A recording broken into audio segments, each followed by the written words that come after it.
Hello, friends, and welcome back to the new episode of r/IDontWorkHereLady. Today, there are 3 new great stories waiting for us. Shopping cart with stuff in it, kids in the cart, shopping and talking on the phone.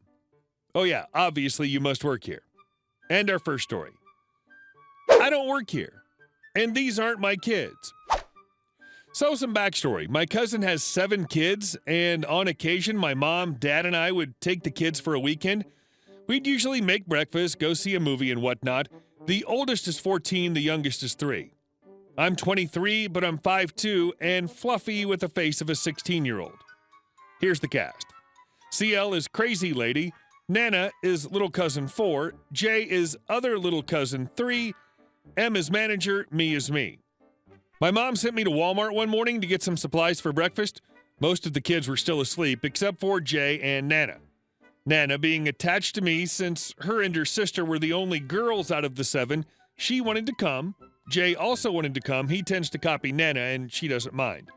So I load the kids in the car, and we head out. My keys are on a Team Mystic lanyard, and I usually wear them around my neck. I put the kids in the cart, and we start shopping. While I was browsing through the bacon, Nana started to get fidgety, so I let her out of the cart. Jay started whining that he wanted out too, so I set them down but made them hold on to the cart. CL, excuse me.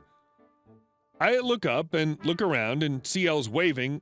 I don't know her, and I assume maybe she was talking to someone else, so I go back to shopping with both kids hanging onto the cart. Excuse me. I thought it was odd that she was screaming now, but I paid it no mind. My phone rings and I answer it. My mom is talking in Spanish, knowing that means all of the kids are awake, and she tells me to buy some cookies. I respond back in Spanish and hang up. Getting all the breakfast stuff I need, I head to the snack aisle. So I reach for the cookies, and both tots see this, and they start squealing and singing, Jay and Nana, cookies, cookies, cookies. I shush them both. Me, only good kids get cookies, and you guys are screaming too loud in the store. Nana, I be good, Momo, I be good. Jay, me too, me too. Me, all right then. The kids hang on, and we start to head to the register. Hey, you! Nana points to the lady behind me. Momo, that lady wants you. Me. I'm sorry, miss, were you talking to me? CL, who looks very irritated. Yes, I'm talking to you. I was trying to flag you down earlier, and you picked up your cell phone and kept walking. Me. I'm sorry, I don't know you, and the call was important. Answering your phone while at work, so unprofessional. Bringing your kids to work is also unprofessional. Now tell me, where are your bath bombs?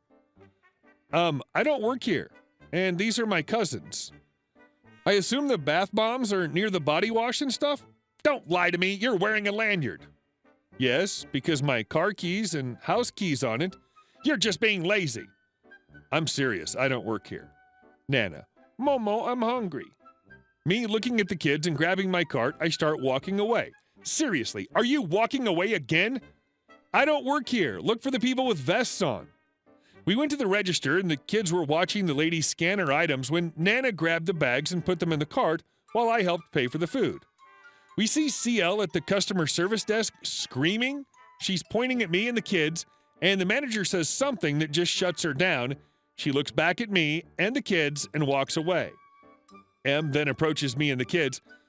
Ma'am, I wanted to apologize. CL was complaining about how you were unprofessional. I told her you don't work here.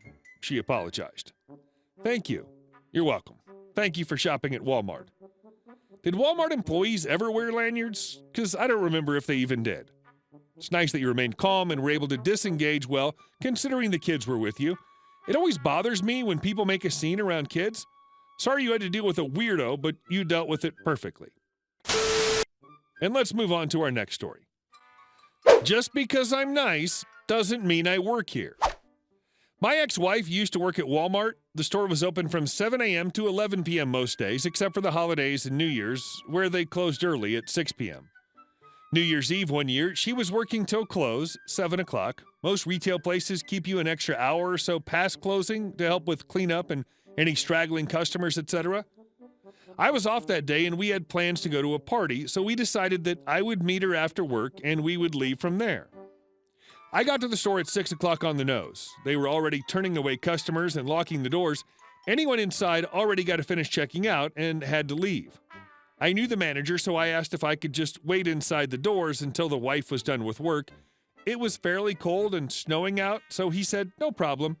At this location, they had in and outdoors, which worked regardless of which side you were standing on, so they had to lock both of those doors and were letting people out through the emergency exit door located in between, which can only be opened from the inside. I was standing off to the side by the exit doors. As people tried to leave, they would head to the exit doors, see them locked, stand there for a second, not exactly sure what to do, then head to the emergency exit door. Once they had locked the doors, there was no staff out front directing anyone where to exit. They were standing by the second entrance door, stopping anyone who snuck in through the emergency exit door. I decided to be nice since I knew most of the staff and was already standing there anyway, so when people came out, I let them know the big door was locked and they had to use the middle door. Apparently, everyone had decided to come in just before closing, and it took at least 45 minutes to clear out the store. So about 6:40 or so, Karen comes, bangs on the door right behind me. At first, I just ignore her, but it sounded like she was going to smash the glass doors, so I turned to her. Karen, please, I need to get in. It's an emergency. Sorry, they're closed. Please, my kid needs his medicine. I need to get in. Where's your manager? Sorry, I don't work here. Just waiting for my wife. Don't lie to me. I need to speak to your manager right now. I don't work here. One of the last customers comes out of the store and headed right for the locked door. I said the same thing I was saying all night. Hey, sorry, the big doors are locked. You're going to have to use the small one there. Oh, okay, thank you. No sooner do they open the door than Karen pushes past them, not even letting them out first, and walks right up to the second indoors, which are also locked, then turns at me and yells, "Unlock these doors now!" Like I said, I don't work here. They closed like 45 minutes ago. Another customer, and other than Karen now, the last customer of the night, comes out the outdoors and leaves. Again, as soon as Karen sees this, she bolts for the outdoors. Manager is standing right there, though, and stops her. Manager, hey, sorry, we're closed. Karen, please, I just need to pick up a few more things, and I'll be right out. Sorry, registers are all closed. That was the last customer of the night. We open again Monday at 7 a.m. She pointed to me. Your employee opened the door for me and told me that I could get all my shopping done tonight. The manager looked at me, and I just shook my head.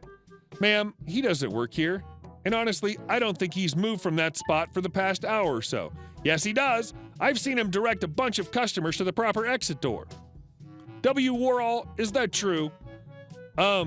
Yeah, there was no one out here and the customers were getting confused. Well, thank you very much.